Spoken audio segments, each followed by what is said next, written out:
Le 2 novembre, fête des défunts ou commémoration des oubliés. Le mois de novembre est un mois spécial de l'année où le monde entier accorde une place au monde spirituel qui pendant 11 mois est volontairement étouffé sous la célébration des aspects matériels de la vie. Ainsi, le 1er et le 2 novembre de chaque année sont consacrés à la célébration des personnes qui ont quitté le monde physique pour celui de l'invisible. Si le premier jour du mois est décrété jour de commémoration de tous les saints par l'Église catholique romaine, le second est attribué à ceux qui ne bénéficient pas de ce prestigieux qualificatif et se font juste appeler défunts.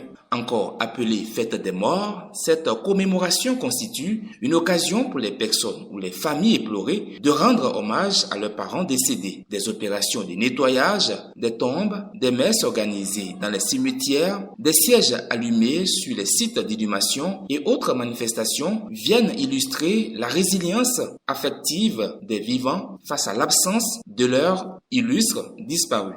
Comme l'a si bien soutenu le célèbre écrivain sénégalais de regrettée mémoire, Birago Diop, les morts ne sont pas morts. C'est donc à juste titre qu'ils sont traités comme des individus à qui il faut consacrer de l'attention et du temps. Et par temps, je veux dire 24 heures ou tout au plus 48 heures pour les plus chanceux. Car c'est officiellement le temps consacré à l'entretien du lieu de repos de ces êtres en griffe, si cher sur les 365 jours que compte une année. L'autre partie du temps est laissée aux soins des reptiles et autres bestioles qui fourmillent entre les herbes envahissantes, laissant pour seule différence entre les cimetières et une forêt la clôture de briques paradoxalement bien entretenue face à l'impossibilité d'identifier les tombes au milieu de la touffe de végétation, mais aussi pour éviter le risque de rejoindre le défunt dans l'au-delà suite à une morsure de serpent ou d'une autre bestiole non identifiable. La plupart, sinon la majorité des personnes ayant un proche dans ces lieux préfèrent s'abstenir de leur rendre visite.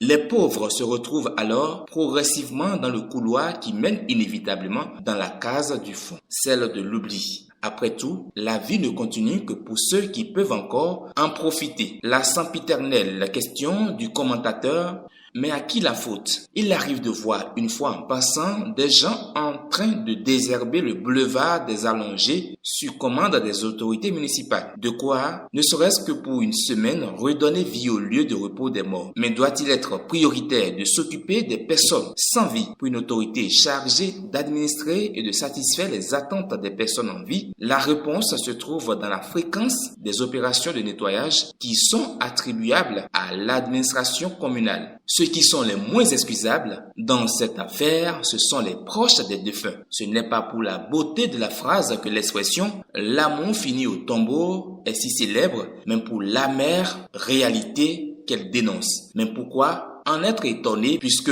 même l'amour pour un être vivant ne se célèbre qu'en un jour de l'an, le 14 février, avec toute une mise en scène romantique qui ne devrait pas être réservée que pour ce seul jour.